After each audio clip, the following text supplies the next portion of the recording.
Chapter 11 अक्का में Bahaullah की कैद।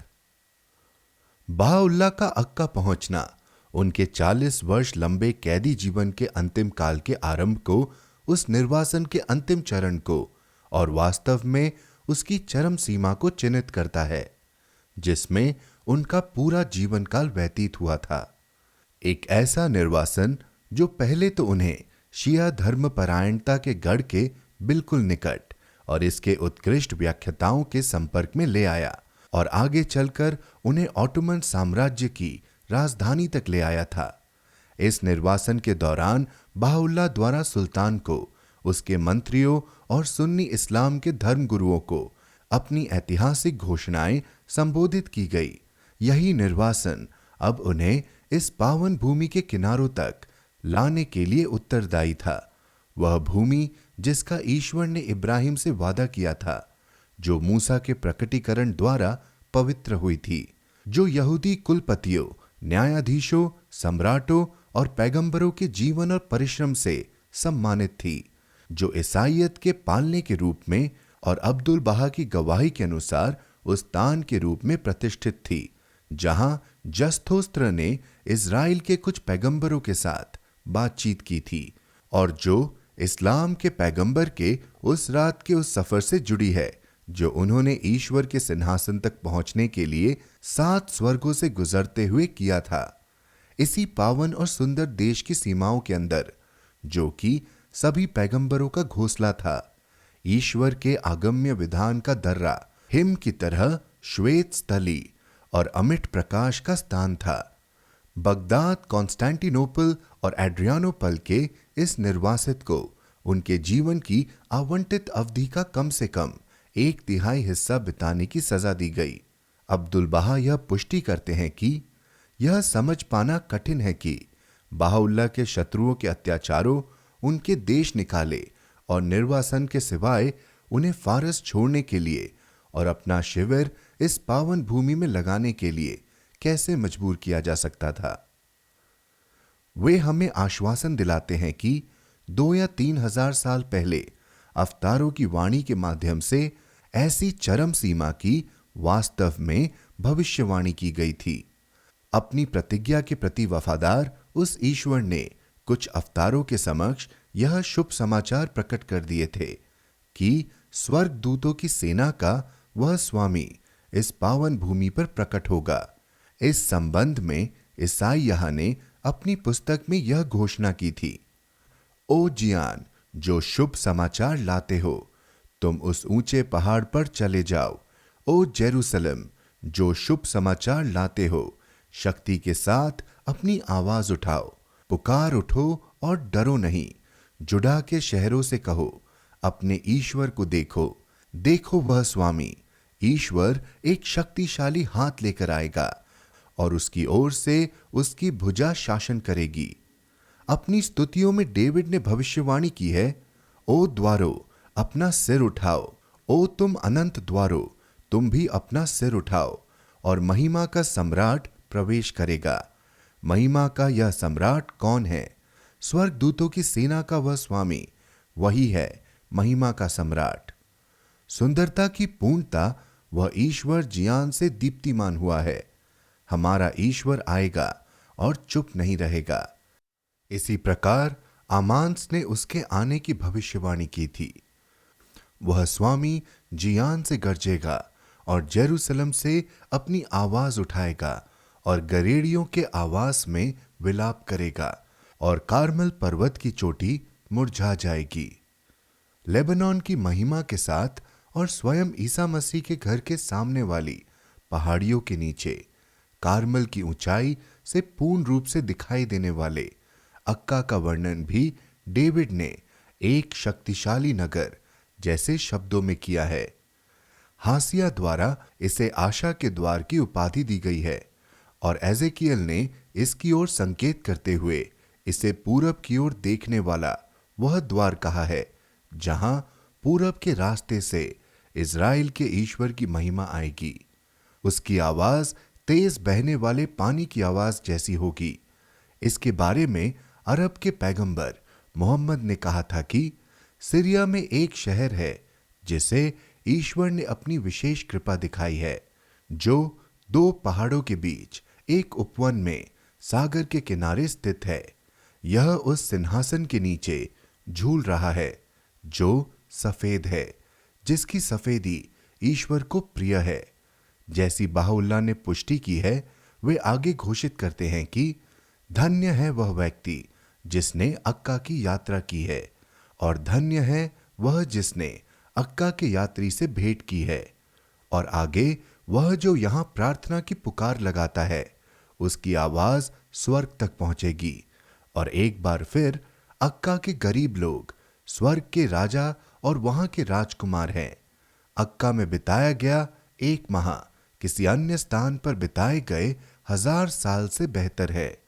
इसके अतिरिक्त एक उल्लेखनीय परंपरा में, जो कि शेख इब्नुल आराबी के फुतुहात ए माकिय्यह नाम के लेखों में पाया जाता है, और जिसे मोहम्मद की प्रामाणिक वाणी माना जाता है, और जिसे मिर्जा अबुल फजल द्वारा अपनी फार ईद में उद्धृत किया गया है। यह उल्लेखनीय भविष्यवाणी की गई है, उस महान के अतिरिक्त जो अक्का की भूमि ईश्वर के दावत कक्ष तक पहुंचेगा, बाकी सभी का कायम के साथियों का वध कर दिया जाएगा। जैसा कि नबील ने अपने इतिहास में प्रमाणित किया है, स्वयं बहाउल्लाह ने एड्रियानोपल में अपने निर्वासन के प्रारंभिक वर्षों के दौरान ही उसी शहर की ओर संकेत करते हुए इसे नबील की घाटी की उपाधि दी थी।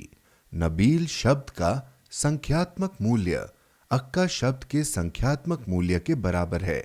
उस पाती में यह भविष्यवाणी की गई है, हमारे आगमन पर प्रकाश के ध्वजों से हमारा स्वागत किया गया, जिस पर उस परमात्मा की वाणी यह कहते हुए पुकार उठी, शीघ्र ही धरती पर निवास करने वाले सभी इन ध्वजों के तले एकत्रित होंगे।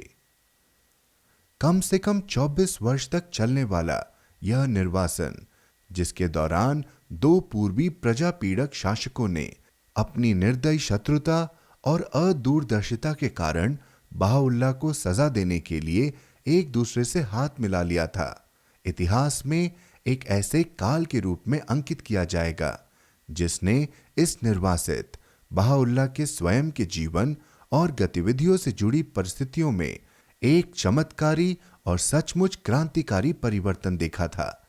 इस काल को बहाउल्लाह के पूरे मूल निवासी देश में होने वाले ऐसे व्यापक अत्याचार के प्रत्यावर्तन के लिए मुख्य रूप से स्मरण किया जाएगा, जो अत्याधिक किंतु विलक्षण रूप से क्रूर था। और अंत में इस काल को बहाउल्लाह के लाखों की विविधता और विस्तार की विशाल पहुंच के लिए भी याद किया जाएगा। अक्का की कारागार नगरी में बहाउल्लाह का आगमन उनके कष्टों का अंत नहीं था, बल्कि एक ऐसे बड़े संकट का आरंभ था जो घोर पीड़ा, कठोर बंधन और तीव्र उत्पात से भरा था, जो अपनी गंभीरता में तेहरान के सियाचाल की यातनाओं से भी अधिक कष्टकर था, और जिसकी तुलना उस पूरी शताब्दी के इतिहास की किसी भी घटना से नहीं की जा सकती, सिवाय उस आंतरिक हलचल के जिसने एड्रियानोपल में प्रभु धर्म को हिला कर रख दिया था। इस कारागार नगरी में अपने प्रथम 9 वर्ष के निर्वासन की गंभीरता पर जोर देने के लिए बहाउल्लाह ने लिखा है, तुम यह जान लो कि इस स्थान पर हमारे पहुंचने पर हमने इस सर्व महान बंदी गृह का नाम देना उचित समझा।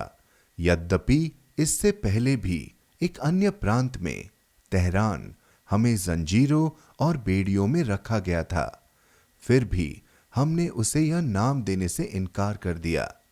कहो, इस पर विचार करो, ओ तुम जिन्हें समझ प्रदान की गई है। नसीरुद्दीन शाह पर किए गए जानलेवा हमले के प्रयास के परिणाम स्वरूप जो घोर यातना उन्होंने सही, वह एक ऐसी यातना थी जो प्रभु धर्म के केवल बाहरी शत्रुओं ने उन्हें दी थी। दूसरी ओर एड्रियानोपल में मिलने वाला वह घोर दुख, जिसके प्रभाव से बाप के अनुयायियों के समुदाय में विभाजन को छोड़कर अन्य सब कुछ हो चुका था, अपने स्वरूप में पूरी तरह आंतरिक था।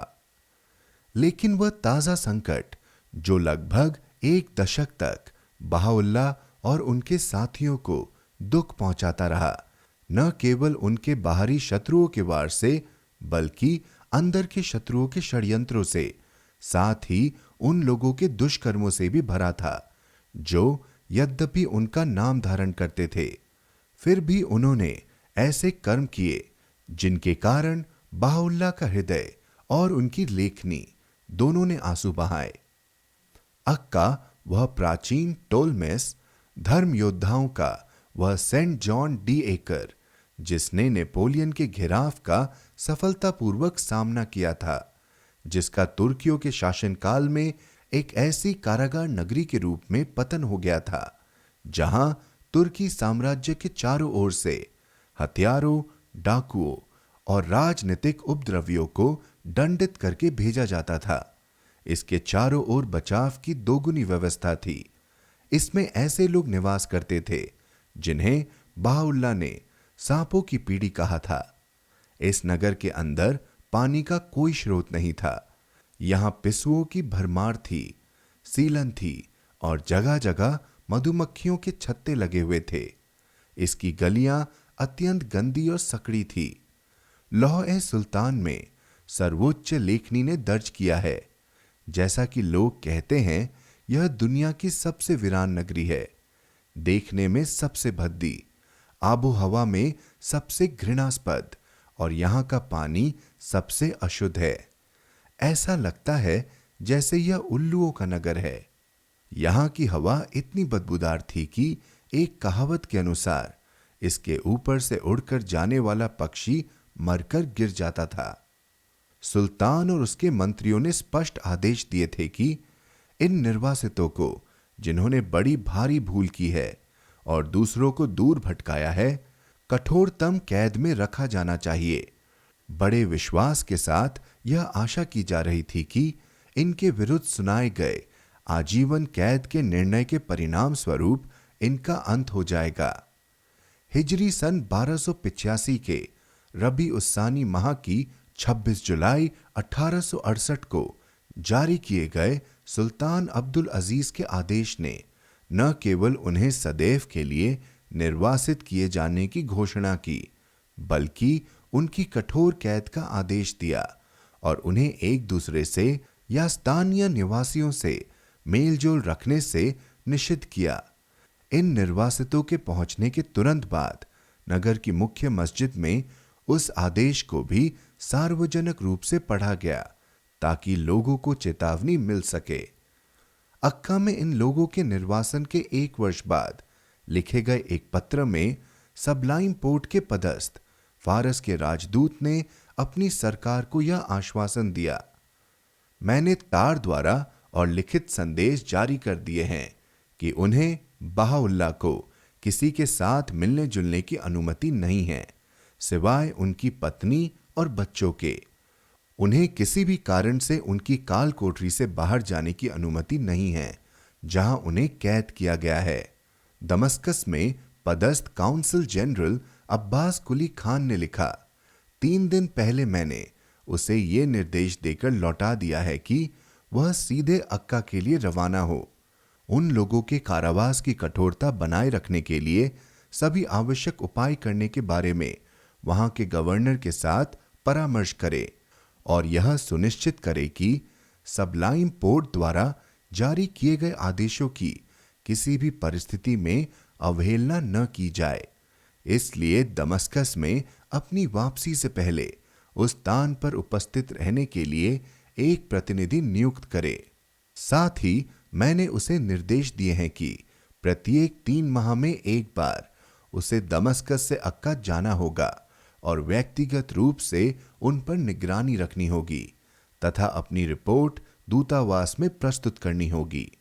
उन पर ऐसा अलगाव लादा गया कि इस्फहान के अजलियों द्वारा फैलाई गई इन अफवाहों से घबराकर कि बहाउल्लाह को डुबो दिया गया है, फारस के बहाइयों ने जुल्फा में स्थित ब्रिटेन के तार घर को इस बात के लिए तैयार कर लिया कि वे उनकी ओर से इस मामले की सच्चाई का पता लगाए।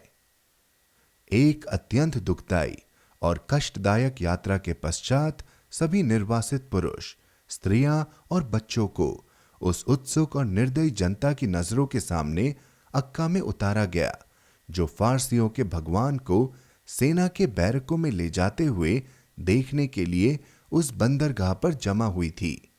इन लोगों को बैरकों के अंदर कैद कर दिया गया और उन पर नजर रखने के लिए वहां पहरा बैठा दिया गया। लौह-ए-रईस में बाउल्ला साक्षी देते हैं कि पहली रात को सभी को भूखा प्यासा रखा गया। उन्होंने पानी के लिए विनती भी की, किंतु उन्हें मना कर दिया गया। बैरकों के आंगन के पोखर में जमा पानी इतना गंदा और खारा था कि इसे कोई नहीं पीता था। प्रत्येक व्यक्ति को काली और नमकीन ब्रेड के 3 पाव दिए गए थे, जिन्हें बाद में पहरेदारों के साथ बाजार जाने पर बेहतर किस्म के 2 पाव बदलने की अनुमति उन्हें दी गई थी। आगे चलकर उन्हें दिए गए पाव के स्थान पर बहुत कम भत्ता दिया जाने लगा। वहां पहुंचने के कुछ ही दिनों बाद 2 व्यक्तियों को छोड़कर अन्य सभी बीमार पड़ गए। मलेरिया, हैजा और जलती गर्म हवाओं ने मिलकर उनके दुखों और कष्टों को और बढ़ा दिया। 3 लोगों की मृत्यु हो गई। इनमें वे 2 भाई शामिल थे जो उसी रात, जैसा कि बाहुल्लाह ने बयान किया है, एक दूसरे के आलिंगन में बंधे इस दुनिया से चल बसे। उनके पार्थिव शरीरों पर लपेटने और दफनाने के लिए बाहुल्लाह ने अपना वह कालीन बेचने के आदेश दिए जिसका वे स्वयं उपयोग करते थे। कालीन की नीलामी से जो छोटी सी रकम प्राप्त हुई थी वह पहरेदारों को दे दी गई, जिन्होंने पहले आवश्यक खर्च प्राप्त किए बगैर उन्हें दफनाने से इनकार कर दिया था। बाद में यह पता चला कि इन पहरेदारों ने उन पार्थिव शरीरों को बगैर नहलाए और कपड़े में लपेटे ताबूत में रखे बिना ही उन्हीं वस्त्रों में दफन कर दिया था जो उन्होंने मरते समय पहने थे। यद्यपि जैसा कि बाहुल्लाह ने पुष्टि की है, उन्हें दफनाने के लिए उन पहरेदारों को आवश्यक खर्च से 2 गुनी रकम दी गई थी। वे स्वयं लिखते हैं कि उस सर्वशक्तिशाली सर्वज्ञाता ईश्वर के अतिरिक्त अन्य कोई नहीं जानता कि हम पर क्या बीती। जब से दुनिया बनी है तब से आज तक ऐसी क्रूरता न तो कभी देखी गई न ही सुनी गई। इसके अतिरिक्त उन्होंने स्वयं के बारे में बताते हुए कहा है कि अपने जीवन के अधिकांश भाग के दौरान उन्हें उनके शत्रुओं के चंगुल में घोर यातनाएं दी गई। अब इस कष्टकर कारावास में, जहां उनके अत्याचारों ने उन्हें इतने अन्यायपूर्वक कष्टों में डाल दिया है, उनके दुख और कष्ट अपनी चरम सीमा पर पहुंच चुके हैं। उन चंद तीर्थयात्रियों को जो इतनी कठोरता से लगाए गए निषेध के बावजूद इस कारागार के द्वार तक पहुंच गए थे, जिनमें से कुछ ने फारस से यह पूरा सफर पैदल ही तय किया था, उन्हें खंदक के उस पार खड़े होकर स्वयं को इस कैदी बाहुल्लाह के मुखड़े की एक झलक मात्र से ही संतुष्ट होना पड़ा। उन चंद लोगों के दुख का ठिकाना नहीं था जो नगर में प्रवेश करने में सफल तो हो गए थे, लेकिन जिन्हें उनके मुखड़े की एक झलक भी देखे बगैर लौट जाना पड़ा। इन लोगों में से बाहुल्लाह की उपस्थिति में प्रवेश करने वाले प्रथम व्यक्ति वह आत्मत्यागी हाजी अब्दुल हसन आर्दिकानी थे, जिन्हें अमीन इलाही ईश्वर का विश्वास पात्र की उपाधि दी गई थी, किंतु वे भी केवल एक सार्वजनिक स्नानागार में बाहुल्लाह के दर्शन कर सके, जहां यह व्यवस्था की गई थी कि वे बाहुल्लाह के पास आए बगैर या उन्हें पहचानने का कोई भी संकेत दिए बिना ही उनके दर्शन करेंगे। मोसुल से वहां पहुंचने वाले एक अन्य तीर्थयात्री उस्ताद इस्माइल काशी उस खंदक के पास खड़े हो गए और आराधना में लीन घंटों तक अपने परम प्रिय की खिड़की को देखते रहे, लेकिन इसके बावजूद अपनी कमजोर आंखों के कारण वे बाहुल्लाह का मुखड़ा देखने में असफल रहे और उन्हें मजबूर होकर उस गुफा में लौटना पड़ा जो कारमेल पर्वत पर उनका निवास बन चुका था। इस घटना ने उस पावन परिवार के सदस्यों को रुला दिया, जो बड़े चिंतित होकर दूर से अपनी आशाओं को निराशा में बदलते हुए देख रहे थे। स्वयं नबील को भी उस नगर को छोड़कर पलायन करना पड़ा जहां उन्हें पहचान लिया गया था। उन्हें भी उसी खंदक से बहाउल्लाह की एक झलक मात्र से ही संतुष्ट होना पड़ा और वे नाजरत, हाइफा, जेरूसलम और हिब्रोन के आसपास तब तक भटकते रहे जब तक निर्वासितों पर लगाई गई पाबंदियों को धीरे धीरे कम नहीं कर दिया गया और उन्हें उनके साथ सम्मिलित होने का अवसर नहीं मिल गया। इन विपत्तियों के कष्टदायक बोझ में अब एक आकस्मिक घटना का गहरा दुख भी सम्मिलित हो गया। यह घटना थी उस श्रेष्ठ, उस पावन मिर्जा मेहदी की अकाल मृत्यु, जो पवित्रम शाखा और अब्दुल बहा के 22 वर्षीय भाई थे। वे बहाउल्लाह के लिपिक और उन दिनों से ही उनके निर्वासन के साथी थे। जब उनके पिता की सुलेमानिया से वापसी के बाद उन्हें बालावस्था में ही उनके साथ रहने के लिए तेहरान से बगदाद लाया गया था। एक शाम जब वे अपनी नियमित आराधना में लीन बैरक की छत पर चहलकदमी कर रहे थे, तभी वे एक असुरक्षित रोशनदान से लकड़ी के उस खांचे पर गिर गए जो नीचे रखा हुआ था, जो उनकी पसलियों में घुस गया, जिसके कारण 22 घंटे के बाद हिजरी सन 1287 के रबीउल अव्वल की 23 तारीख 23 जून 1870 को उनकी मृत्यु हो गई। एक अत्यंत दुखी पिता के समक्ष उनकी अंतिम प्रार्थना यह थी कि वे उनके जीवन की कुर्बानी को स्वीकार करें और इसके बदले में उनके लिए जो अपने परम प्रिय बहाउल्लाह की उपस्थिति में प्रवेश करना चाहते हैं, वे इस कैद के द्वार खोल दें। बहाउल्लाह द्वारा अपने पुत्र की याद में प्रकट की गई एक अत्यंत प्रभावपूर्ण प्रार्थना ऐसी है जो उनकी मृत्यु को क्षतिपूर्ति के उन महान कृत्यों के स्तर पर उन्नत करती है, जो अब्राहिम की अपने पुत्र के इच्छित बलिदान से, ईसा मसीह की सूली पर मृत्यु से और इमाम हुसैन की शहादत से जुड़ी है। अब हम इस प्रार्थना को पढ़ते हैं। हे मेरे स्वामी, मैंने वह अर्पित कर दिया है जो तूने मुझे दिया था, ताकि तेरे सेवक नवजीवन पा सकें और धरती पर निवास करने वाले सभी एक हो सकें।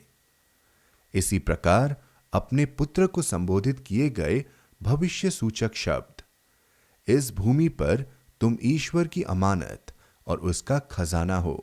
शीघ्र ही तुम्हारे माध्यम से ईश्वर वह प्रकट करेगा जो उसने चाहा है।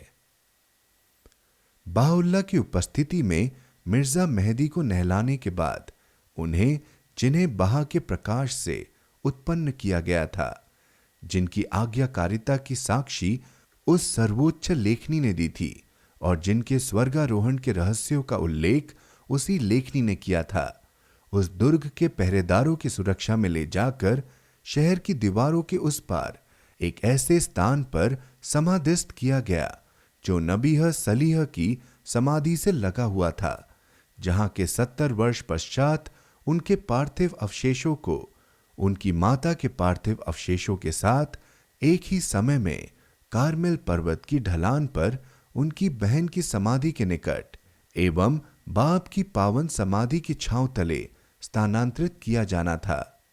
इस कैदी और उनके सह निर्वासितों की विपत्तियों का अंत अब भी नहीं हुआ था। इस दुखांत घटना के 4 माह बाद तुर्की की फौजी गतिविधियों के कारण बहाउल्लाह और उनके सभी साथियों को बैरक से हटाना आवश्यक हो गया।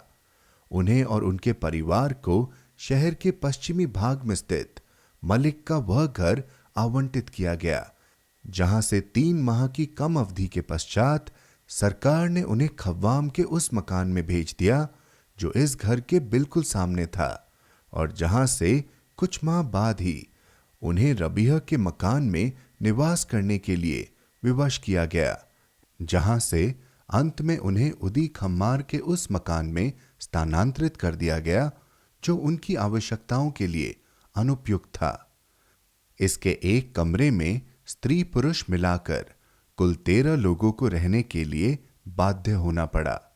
कुछ साथियों को अन्य घरों में रहना पड़ा, जबकि शेष मित्रों को खान ई अवामिद नाम की उनका कठोर कारावास अभी भी कम नहीं हुआ था और उन पर निगाह रखने वाले पहरेदारों को अभी हटाया ही गया था कि एक और आंतरिक संकट जो इस समुदाय के बीच रचा जा रहा था को यकायक अपनी चरम सीमा पर पहुंचा दिया गया। बहाउल्लाह के साथ अक्का आने वाले दल में शामिल किए गए 2 निर्वासितों का आचरण ऐसा था कि अंत में बहाउल्लाह को उन्हें बाहर करना पड़ा। यह एक ऐसा निर्णय था जिसका पूरा पूरा लाभ उठाने में सैयद मोहम्मद बिल्कुल भी नहीं हिचकिचाया। इन नए लोगों को अपने दल में शामिल करने से बल प्राप्त करके और जासूसी करने वाले अपने पुराने साथियों के साथ मिलकर उसने दुराचरण, निंदा और षड्यंत्र का एक अभियान चलाया। यह उससे भी अधिक घातक था जो उसने कॉन्स्टेंटिनोपल में चलाया था। उसके इस अभियान का उद्देश्य था एक ऐसी जनता को भड़काकर शत्रुता और उत्तेजना की चोटी पर पहुंचा देना जो पहले ही पूर्वाग्रहग्रस्त और शंकालु थी। अब बहाउल्लाह के जीवन के लिए एक नया संकट उत्पन्न हो गया। यद्यपि उन्होंने कई बार मौखिक और लिखित रूप से अपने अनुयायियों को उनके अत्याचारों से बदला लेने का कोई भी कृत्य करने से कठोर रूप से मना किया था, और यहां तक कि एक लापरवाह अरबी अनुयायी को जिसने अपने परम प्रिय नेता बहाउल्लाह के साथ किए गए अन्याय का बदला लेने की ठान ली थी, बेरूत लौटा दिया था। फिर भी 7 मित्रों ने उन 3 अत्याचारियों को ढूंढकर उनकी हत्या कर दी, जिनमें सैयद मोहम्मद और आका जान शामिल थे। पहले ही सताए हुए इस समुदाय में उत्पन्न होने वाली भयाकुलता का वर्णन करना असंभव है। बहाउल्लाह के क्रोध का ठिकाना न रहा। इस कृत्य के किए जाने के कुछ ही समय बाद प्रकट की गई एक पाती में वे अपनी भावनाओं को इस प्रकार व्यक्त करते हैं। यदि हम उसका उल्लेख कर देते जो हम पर बीती है, तो ये आसमान फट जाता और पर्वत चूर चूर हो जाता। एक अन्य अवसर पर उन्होंने लिखा, मेरी कैद मुझे हानि नहीं पहुंचा सकती। वह जो मुझे हानि पहुंचा सकता है उन लोगों का आचरण है जो मुझसे प्रेम करते हैं, जो मुझसे संबंध रखने का दावा करते हैं और फिर भी ऐसे कर्म करते हैं जो मेरे हृदय और मेरी लेखनी की आहों का कारण बन जाते हैं। और एक बार पुनः, मेरी कैद मुझे लज्जित नहीं कर सकती। नहीं, मेरे जीवन की सौगंध, यह मुझे यश प्रदान करती है। वह जो मुझे लज्जित करता है मेरे ऐसे अनुयायियों का आचरण है जो मुझसे प्रेम करने का दावा करते हैं लेकिन वास्तव में एक पापी का अनुसरण करते हैं। जिस समय बहाउल्लाह अपने लिपिक को पातियां लिखवा रहे थे, उसी समय खुली तलवारें लिए हुए अपनी फौज की अगुवाई करते हुए गवर्नर ने उनके निवास को घेर लिया। पूरा जन समुदाय और सेना के अधिकारी बड़ी घबराहट की स्थिति में थे। चारों ओर से लोगों के चिल्लाने की और हंगामा मचाने की आवाजें आ रही थी। बहाउल्लाह को अनिवार्य रूप से गवर्नर के कार्यालय में बुलवाया गया। उनसे पूछताछ की गई। पहली रात को उन्हें उनके पुत्र के साथ खान ई शाविर्दी के एक कक्ष में कैद में रखा गया। अगली 2 रातों के लिए उन्हें उसी इलाके के एक बेहतर स्थान पर स्थानांतरित कर दिया गया और 70 घंटे बीत जाने के बाद ही उन्हें उनके घर लौटने दिया गया। अब्दुल बहा को पहली रात कैद में डाल दिया गया और जंजीरों में बांधकर रखा गया, जिसके बाद उन्हें उनके पिता के पास जाने दिया गया। 25 मित्रों को एक अन्य कारागार में डाल दिया गया और उनके पैरों में बेड़ियां डाली गई। इनमें से उन्हें छोड़कर जो इस घृणित कृत्य के लिए जिम्मेदार थे और जिन्हें कई सालों तक कैद में रखा गया था, अन्य सभी को 6 दिन के पश्चात खानी शाविर्दी में स्थानांतरित कर दिया गया और उन्हें वहां 6 माह के कारावास में रखा गया। जब बहाउल्लाह गवर्नर आवास पर पहुंचे, तब शहर के कमांडेंट ने उनकी ओर मुड़कर बिना किसी संकोच के उनसे पूछा, क्या यह उचित है कि आपके कुछ अनुयायी ऐसा व्यवहार करे? बहाउल्लाह ने तुरंत उत्तर दिया, यदि आपका कोई सैनिक कोई निंदा योग्य कृत्य करता है तो क्या उसके लिए आपको जिम्मेदार ठहराकर उसके स्थान पर दंड दिया जाएगा? जब उनसे पूछताछ की गई तो उनसे उनका नाम और उस देश का नाम बताने को कहा गया जहां से वे आए थे। बहाउल्लाह ने उत्तर दिया, यह तो सूर्य से भी अधिक स्पष्ट है। इस पर उनसे वही प्रश्न एक बार फिर पूछा गया, जिसके लिए उन्होंने निम्नलिखित उत्तर दिया, मैं इसका उल्लेख करना उचित नहीं समझता। उस सरकारी आदेश में देख लो जो तुम्हारे पास है। एक बार फिर उन्होंने उल्लेखनीय सम्मान के साथ अपना अनुरोध दोहराया, जिस पर बहाउल्लाह ने ऐश्वर्य और शक्ति के साथ ये शब्द कहे, मेरा नाम बहाउल्लाह है, ईश्वर का प्रकाश, और मेरा देश नूर प्रकाश है। तुम इससे अवगत हो जाओ। इसके बाद मुफ्ती की ओर मुड़कर उन्होंने उसे अप्रत्यक्ष फटकार लगाने वाले शब्द संबोधित किए और उस पूरी सभा को इतनी प्रचंड और ऊंची आवाज में संबोधित किया कि किसी की हिम्मत नहीं हुई कि उनको उत्तर दे सके। सूर्य ए मुलुक में से श्लोक उद्धृत करने के पश्चात वे उठे और सभा को छोड़कर चले गए। इसके तुरंत बाद ही उस गवर्नर ने संदेश भेजा कि बहाउल्लाह अपने घर जाने के लिए स्वतंत्र हैं और जो घटित हुआ उसके लिए उसने क्षमा मांगी। ऐसी घटना के बाद वह जनता जो पहले ही निर्वासितों से चिढ़ी हुई थी, उन सब के प्रति अनियंत्रित शत्रुता से भड़क उठी जो उस धर्म से जुड़े हुए थे जिसके ये निर्वासित अनुयायी थे। लोग खुल्लम खुल्ला और बगैर किसी नियंत्रण के उनके मुंह पर ही उन्हें अपवित्र, नास्तिक, आतंकवादी और विधर्मी होने का आरोप लगाते थे। बहाउल्लाह के पड़ोस में रहने वाले अब्बुद ने अपने डरावने और संदिग्ध पड़ोसी बहाउल्लाह के निवास से अपने घर को अलग कराने वाली दीवार को और भी मजबूत कर लिया। यहां तक कि उन दिनों में जब भी इन कैद किए गए निर्वासितों के बच्चे गलियों में दिखाई देते तो उनका पीछा किया जाता, उन्हें अपशब्द कहे जाते और पत्थरों से मारा जाता था। बहाउल्लाह के दुखों और कष्टों का प्याला अब छलकने लगा था। इन निर्वासितों को एक अपमानजनक, चिंताजनक और यहां तक कि खतरे की स्थिति का उस समय तक सामना करना पड़ा जब तक कि उस अगम्य ईश्वर की इच्छा ने इसका अंत निर्धारित नहीं कर दिया, जिसके बाद उनके दुख और पीड़ा का ज्वार उतरने लगा। प्रभु धर्म के भाग्य में यह एक ऐसे परिवर्तन का संकेत था जो उस क्रांतिकारी बदलाव से भी अधिक प्रत्यक्ष था जो बहाउल्लाह के बगदाद प्रवास के अंतिम वर्षों में आया था। हर वर्ग के लोगों द्वारा बहाउल्लाह की बेगुनाही को धीरे धीरे समझ लेना, उन लोगों की लापरवाही और कट्टरता की कठोर परत को बहाउल्लाह की शिक्षाओं के सच्चे भावार्थ द्वारा धीरे धीरे भेदना, उस दूरदर्शी और दयालु गवर्नर अहमद बेग तौफीक के स्थान पर एक ऐसे व्यक्ति का पदस्थ किया जाना जिसके मन में प्रभु धर्म और इसके अनुयायियों के विरुद्ध विष भर दिया गया था।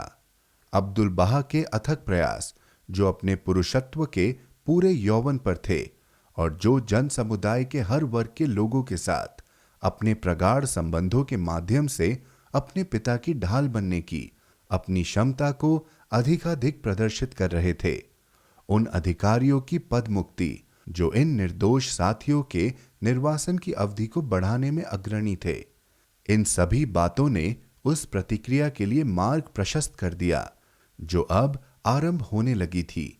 एक ऐसी प्रतिक्रिया जिसके साथ बहाउल्लाह के अक्का निर्वासन का समय सदा अटूट रूप से जुड़ा रहेगा। अब्दुल बहा के साथ संपर्क में आने और बाद में प्रभु धर्म के उस साहित्य का अध्ययन करने से जिसे दुष्टों ने इस आशा के साथ जांच के लिए दिया था ताकि वह क्रोधित हो जाए, उस गवर्नर के दिल में धीरे धीरे ऐसे समर्पण का भाव उत्पन्न हो गया जिससे वह अब्दुल बहा के प्रति अपने सम्मान के चिन्ह स्वरूप उनकी उपस्थिति में जाने से पहले हमेशा अपने जूते उतार लिया करता था। यहां तक कि यह अफवाह भी फैल चुकी थी कि इस गवर्नर के विशेष और प्रिय सलाहकार भी वे निर्वासित लोग ही थे जो उसकी हिरासत में रहने वाले कैदी के अनुयायी थे। वह अपने पुत्र को भी शिक्षा और ज्ञान के लिए अब्दुल बहा के पास भेजा करता था। बहाउल्लाह के साथ एक लंबे समय से चाहे गए साक्षात्कार के अवसर पर जब उसने उनकी कुछ सेवा करने की अनुमति मांगी तो उसके उत्तर में उसे यह सुझाव दिया गया कि वह उस जलाशय को सुधरवा दे जो 30 वर्षों से उपयोग में नहीं लाया जा रहा है। उसने इस सुझाव पर तुरंत कार्रवाई की। यद्यपि शाही आदेश के अनुसार किसी भी अनुयायी का नगर में प्रवेश निषिद्ध था, फिर भी उस गवर्नर ने उन तीर्थयात्रियों के आने का कोई विरोध नहीं किया जिनमें धर्मनिष्ठ और आदरणीय मुल्ला सादिक खुरासानी और बदी के पिता दोनों शेख तबरसी के संघर्ष के उत्तरजीवी शामिल थे। कुछ वर्षों बाद गवर्नर बनने वाले मुस्तफा दिया पाशा ने तो यहां तक कहा कि उनका कैदी जब चाहे तब नगर के द्वार के बाहर जा सकता है, लेकिन बहाउल्लाह ने इस सुझाव को अस्वीकार कर दिया। यहां तक कि अपने कट्टरपन के लिए बदनाम अक्का के मुफ्ती शेख महमूद ने भी प्रभु धर्म को स्वीकार कर लिया था और नए उत्साह से प्रेरित होकर उसने उन मुहम्मदी परंपराओं का एक संकलन तैयार किया जो अक्का से संबद्ध थी।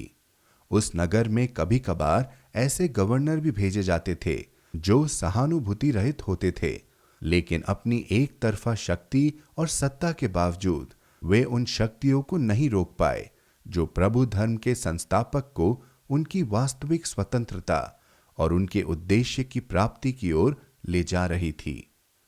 जैसे जैसे समय बीतता गया वैसे वैसे सीरिया में निवास करने वाले विद्वान और उलेमा गण भी बहाउल्लाह की बढ़ती हुई महानता और शक्ति को स्वीकार करने के लिए विवश हो गए और अपनी स्वीकृति की चर्चा करने लगे। अजीज पाशा, जिसने एड्रियानोपल में अब्दुल बहा के प्रति गहरा अनुग्रह दर्शाया था और इस बीच जिसे वली के ओहदे पर पदोन्नत किया जा चुका था, उसने 2 बार अक्का का भ्रमण केवल इसलिए किया कि वह बहाउल्लाह के प्रति अपना सम्मान व्यक्त करना चाहता था और उस महान के साथ अपनी मित्रता को नवीन करना चाहता था जिसका वह सम्मान करने लगा था। यद्यपि बहाउल्लाह ने कभी भी व्यक्तिगत साक्षात्कार की अनुमति नहीं दी जैसा वे बगदाद में किया करते थे, फिर भी अब उनका प्रभाव इतना अधिक बढ़ गया था कि अक्का के निवासी खुलेआम यह कहते थे कि उस नगर के वातावरण और पानी में देखे गए प्रत्यक्ष सुधार का सीधा सीधा कारण था बहाउल्लाह का उन लोगों के बीच लगातार उपस्थित रहना। वह महान नेता और महामहिम जैसी उपाधियों से ये लोग बहाउल्लाह का उल्लेख करना पसंद करते थे। यह अपने आप में उस आदर को व्यक्त करता है जिसके लिए बहाउल्लाह ने इन लोगों को प्रेरित किया था। एक बार बहाउल्लाह ने गवर्नर सहित एक यूरोपीय जनरल को उनसे मिलने की अनुमति दी। वह जनरल इतना प्रभावित हो गया कि वह दरवाजे के पास ही जमीन पर घुटने टेक कर बैठा रहा, यहां तक कि अक्का नगरी के द्वार से बाहर निकलने के लिए बहाउल्लाह को तैयार करने के उद्देश्य से अब्दुल बहा के सुझाव पर अक्का के मुफ्ती शेख अली मीरी ने बहाउल्लाह से लगातार विनती की कि वे उस कारा नगरी की दीवारों के भीतर अपनी 9 वर्षीय कैद का अंत करने की अनुमति प्रदान करे। शहर की पूर्वी दिशा में एक नदी के बीच स्थित नामेन के उद्यान में एक छोटा सा द्वीप था जिसे रिजवान की उपाधि से सम्मानित किया गया था और जिसे बहाउल्लाह ने नया जेरूसलम और हमारा हरा भरा टापू का नाम दिया था। उसे अब अब्दुल पाशा के निवास सहित जो आका से कुछ मील दूर उत्तर में स्थित था और जिसे अब्दुल बहा ने किराए पर लेकर बहाउल्लाह के लिए तैयार किया था, वह अब उस मकान का सबसे प्रिय एकांत निवास स्थान बन चुका था। जिन्होंने लगभग 10 साल तक नगर की दीवारों के बाहर कदम तक नहीं रखा था और जिनके लिए एकमात्र व्यायाम था अपने शयन कक्ष की चहलकदमी की नीरसता को दोहराना। उदी खम्मार का वह महल जिसके निर्माण पर इतना ध्यान व्यय किया गया था और जिसे उसके स्वामी ने एक महामारी के फैलने के कारण छोड़ दिया था, 2 वर्ष पश्चात उसे किराए पर ले लिया गया और बाद में उसे बाहुल्लाह के लिए खरीद लिया गया। यह एक ऐसा आवास था जिसे उन्होंने एक उदात्त महल और एक ऐसा स्थान कहा जिसे ईश्वर ने मानव जाति का सबसे उत्कृष्ट दृश्य नियत किया था। उसी दौरान तुर्की के एक भूतपूर्व महामंत्री मिघत पाशा के आमंत्रण पर अब्दुल बहा के बेरूत प्रवास के कारण तथा उस शहर के नागरिक और धार्मिक नेताओं के साथ उनके निकट संबंधों के कारण और जाने माने शेख मोहम्मद अब्दू के साथ उनके कई साक्षात्कारों की वजह से इस समुदाय की बढ़ती हुई प्रतिष्ठा में वृद्धि हुई और इसके सबसे विशिष्ट सदस्य की कीर्ति देश विदेश में फैल गई। उस विद्वान और अत्यंत सम्मानित नाजरत के मुफ्ती शेख यूसुफ द्वारा जो बेरूत के वलियों का आतिथ्य किया करते थे और जिन्होंने अब्दुल बहा के शहर के निकट पहुंचने पर अपने समुदाय के सभी विशिष्ट जनों को उन्हें लाने के लिए उसी सड़क पर कई मीलों आगे भेज दिया था और स्वयं भी अपने भाई एवं अक्का के मुफ्ती सहित उनके स्वागत के लिए निकल पड़े थे, ने अब्दुल बहा का जो शानदार स्वागत किया था और इसी शेख यूसुफ के अक्का आने पर जो शोभायमान स्वागत अब्दुल बहा द्वारा किया गया वह ऐसा था कि वे जिन्होंने कुछ ही साल पहले अब्दुल बहा और उनके सह निर्वासितों को नीची और घृणा की दृष्टि से देखा था, वे अब ईर्ष्या से भर उठे। सुल्तान अब्दुल अजीज का कठोर आदेश यद्यपि औपचारिक रूप से निरस्त नहीं किया गया था, किंतु अब तक वह आदेश एक मृत पत्र के समान बन चुका था। यद्यपि बहाउल्लाह अब भी नाम मात्र के कैदी थे, फिर भी अब्दुल बहा के कथनानुसार महिमा और सच्ची संप्रभुता के द्वार पूरी तरह से खोल दिए गए थे। फिलिस्तीन के शासक उनके प्रभाव और शक्ति से ईर्ष्या करते थे। गवर्नर और मुस्तरीफ, जनरल और स्थानीय अधिकारीगण उनकी उपस्थिति में प्रवेश पाने का सम्मान प्राप्त करने के लिए बड़ी विनम्रता से अनुरोध करते थे, ऐसा अनुरोध जिसे वे शायद ही कभी स्वीकार करते थे। यही वह भवन था जिसमें पूरब के लोगों की संस्कृति का ज्ञान रखने वाले कैम्ब्रिज के प्रसिद्ध प्रोफेसर ईजी ब्राउन को उन 5 दिनों के दौरान बहाउल्लाह के साथ लगातार 4 बार साक्षात्कार का अवसर प्राप्त हुआ, जब वे बहजी में मेहमान थे। अप्रैल 15 से 20, 1890 ईस्वी। ये ऐसे साक्षात्कार थे जो उस महान निर्वासित की इस ऐतिहासिक घोषणा से अमर हो गए थे कि ये निरर्थक लड़ाइयां, ये विनाशकारी युद्ध समाप्त हो जाएंगे और सर्व महान शांति आएगी। आने वाली पीढ़ियों के लिए उस साक्षात्कारकर्ता प्रोफेसर का यादगार बयान इस प्रकार है। मैं उनका मुखमंडल कभी नहीं भूल सकता जिन्हें मेरी निगाहें देख रही थी, यद्यपि मैं इसका वर्णन नहीं कर सकता। वे तीक्ष्ण आंखें व्यक्ति की आत्मा तक को पढ़ती हुई प्रतीत होती थी। उस पुस्तक पर शक्ति और सत्ता विराजमान थी। यह पूछने की आवश्यकता नहीं है कि मैं किसकी उपस्थिति में खड़ा था जब मैंने उस महान के समक्ष झुककर प्रणाम किया, जो एक ऐसे समर्पण और प्रेम के प्रतीक थे और जिनसे बादशाह ईर्ष्या करे और जिसके लिए सम्राट व्यर्थ ही आहें भरते रह जाए। इस आगंतुक ने स्वयं इस बात की साक्षी दी है कि यहां मैंने सबसे यादगार 5 दिन बिताए, जिनके दौरान मुझे उन लोगों के साथ बातचीत करने के अपूर्व और आशातीत अवसरों का आनंद मिला, जो शक्तिशाली और अद्भुत प्रेरणा के निर्झर स्रोत हैं, जो ऐसे लोगों के परिवर्तन और नवजीवन के लिए अदृश्य किंतु सदा बढ़ती हुई शक्ति के साथ कार्य करते हैं, जो मृत्यु समान नींद में सोए हुए हैं। सत्य ही यह एक अद्भुत और हिला देने वाला ऐसा अनुभव था, लेकिन मैं निराश हूं कि मैं इसकी एक हल्की सी झलक ही दे पा रहा हूं। उसी साल बहाउल्लाह का खेमा, महिमा का वह मंदिर उस कारमल पर्वत पर लगा दिया गया जिसे बहाउल्लाह ने ईश्वर का पर्वत और उसकी बगिया कहा है, जिसकी प्रशंसा करते हुए ईसा यहाँ ने इसे ईश्वर का वह पर्वत कहा है जिसकी ओर सभी देश जाएंगे।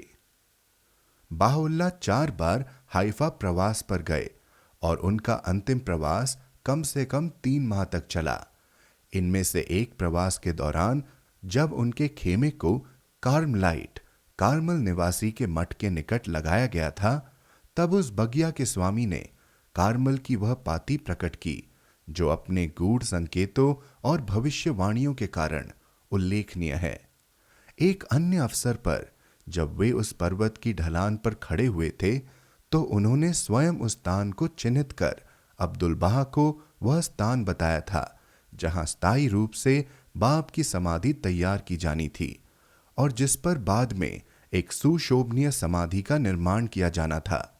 इसके अतिरिक्त बहाउल्लाह के आदेश पर ईसा मसीह के सेवा काल से जुड़ी एक झील से लगी वे जमीनें खरीद ली गई जो बहाउल्लाह के धर्म की महिमा को समर्पित की जानी थी और जो उन उत्कृष्ट एवं भव्य भवनों के निर्माण की अग्रणी बनने वाली थी जिनके बारे में अपनी पातियों में पूर्व घोषणा करते हुए बहाउल्लाह ने लिखा था कि ऐसे भवन उस संपूर्ण पावन भूमि पर एवं जॉर्डन तथा इसके निकट उन पावन क्षेत्रों पर निर्मित किए जाएंगे जिन्हें उस एक सत्य ईश्वर की उपासना और सेवा में समर्पित करने की उन्होंने पातियों में अनुमति दी थी। बहाउल्लाह के पत्राचार के परिणाम का विशाल विस्तार, इन पत्रों की रवानगी और वितरण के लिए अलेक्जेंड्रिया में एक बहाई एजेंसी की स्थापना, बेरूत शहर से होकर जाने वाले तीर्थयात्रियों के हितों की रक्षा करने के लिए अब उस शहर में रहने वाले बहाउल्लाह के एक दृढ़ अनुयायी मोहम्मद मुस्तफ़ा द्वारा प्रदान की गई सुविधाएं, वह तुलनात्मक सुगमता जिससे अब तक कैदी फारस, इराक, काकेशस, तुर्किस्तान और मिस्र में बढ़ते हुए केंद्रों के साथ पत्र व्यवहार कर रहा था। भारत और बर्मा में शिक्षण का एक सुव्यवस्थित अभियान शुरू करने के लिए उनके द्वारा जमाल अफेंदी के नाम से जाने जाने वाले सुलेमान खां ने ताना काबूनी को सौंपा गया अध्याय, उनके कुछ अनुयायियों की ईश्वर की धर्म भुजाओं के रूप में नियुक्ति, शिराज में उस पावन निवास की मरम्मत जिसका संरक्षण अब औपचारिक रूप से उन्होंने बाप की पत्नी और उनकी बहन को सौंप दिया था, और यहूदी, पारसी एवं बौद्ध धर्म के अनुयायियों की एक इतनी बड़ी संख्या द्वारा प्रभु धर्म का स्वीकार किया जाना जो उस उत्साह और दृढ़ता के प्रतिफल थे जो फारस, भारत और बर्मा के भ्रमणशील शिक्षक इतने उल्लेखनीय ढंग से प्रदर्शित कर रहे थे। यह एक ऐसा परिवर्तन था जिसका स्वाभाविक परिणाम यह हुआ कि उन्होंने ईसाईयत और इस्लाम दोनों के दिव्य उद्गम को दृढ़तापूर्वक स्वीकार किया। इन सभी बातों ने उस नेतृत्व की जीवन शक्ति को प्रमाणित कर दिया जिसे सम्राट या धर्मगुरु, भले ही वे कितने भी शक्तिशाली क्यों न हो, न तो नष्ट कर सकते थे न ही इसे हानि पहुंचा सकते थे। रूसी तुर्किस्तान के नवीन स्थापित इश्काबाद शहर में समृद्ध बहाई समुदाय के उभरने का उल्लेख यहां नहीं छूटना चाहिए, जिसे एक सहानुभूति भरी सरकार की सद्भावना का आश्वासन था, जिसके कारण यहां एक बहाई गुलिस्तान स्थापित किया जा सका और जमीन खरीदकर उस पर ऐसे भवन बनाना संभव हो सका जो बहाई जगत के प्रथम मशरिकूल अश्कार उपासना मंदिर के पूर्व लक्षण सिद्ध हुए। यह उल्लेख करना भी नहीं भूलना चाहिए कि उस विद्वान फाजिल कैनी और ज्ञानवान मिर्जा अबुल फजल के वक्तव्यों और लेखों के परिणाम स्वरूप एशियाई महाद्वीप के बीचों बीच स्थित उस समरकंद और बुखारा में प्रभु धर्म की नई चौकियां स्थापित हुई। यह उल्लेख करना भी नहीं भूलना चाहिए कि प्रभु धर्म के संस्थापक के पावनतम ग्रंथ सहित उनके लेखों के 5 संस्करणों को भारत में प्रकाशित किया गया। ये प्रकाशन विभिन्न लिपियों और भाषाओं में इसके साहित्य की विशाल वृद्धि और भविष्य के दशकों में पूरब और पश्चिम में इसके वितरण के पूर्व सूचक थे। बहाउल्लाह के एक सह निर्वासित ने उल्लेख किया है कि बहाउल्लाह ने कहा था कि सुल्तान अबुल अजीज ने हमें अत्यंत अपमानजनक अवस्था में इस देश में निर्वासित किया था और उसका उद्देश्य हमें नष्ट करने और नीचा दिखाने का था। इसलिए जब भी हमारे समक्ष सुख और सुविधा के अवसर आए, हमने उन्हें अस्वीकार नहीं किया। जैसा कि नबील ने अपने इतिहास में वर्णन किया है, बहाउल्लाह ने इसी प्रकार एक बार यह टिप्पणी की थी कि अब ईश्वर का धन्यवाद की बात यहां तक पहुंच गई है कि इन क्षेत्रों के सभी लोग हमारे समक्ष अपनी अधीनता प्रकट कर रहे हैं। और एक बार फिर, जैसा कि उस वर्णन में बताया गया है, ओटोमन का सुल्तान बगैर किसी औचित्य या कारण के हम पर अत्याचार करने के लिए उठ खड़ा हो गया और हमें अक्का के दुर्ग के कारागार में भेज दिया। उसके शाही फरमान ने आदेश दिया कि किसी को भी हमसे मिलने जुलने की अनुमति नहीं है और सभी को हमसे घृणा करनी चाहिए। इसलिए दिव्य शक्ति के हाथ ने शीघ्र ही हमारा बदला ले लिया। पहले तो इसने उसके उन दोनों मंत्रियों अली और फुआद को एवं उसके उन विश्वास पात्रों को विनाश की आंधियों से घेर लिया जिन्हें हटाना असंभव था, और उसके बाद वह हाथ स्वयं अजीज की शान और शौकत को लपेट देने के लिए और उसके पतन के लिए आगे बढ़ा। ऐसा केवल वही कर सकता है जो शक्तिशाली और बलशाली है। इसी विषय का उल्लेख करते हुए अब्दुल बहा ने लिखा है कि उनके शत्रुओं का लक्ष्य था कि उनकी यह कैद इस आशीर्वादित धर्म को पूरी तरह नष्ट कर दे और इसका विनाश कर दे, लेकिन यह कारागार वास्तव में सबसे अधिक सहायक रहा और इसके विकास का माध्यम बन गया। इसके अतिरिक्त उन्होंने इस बात की पुष्टि की है कि इस उत्कृष्ट व्यक्तित्व ने उस महानतम कारागार में अपने धर्म को ऊंचा उठाया।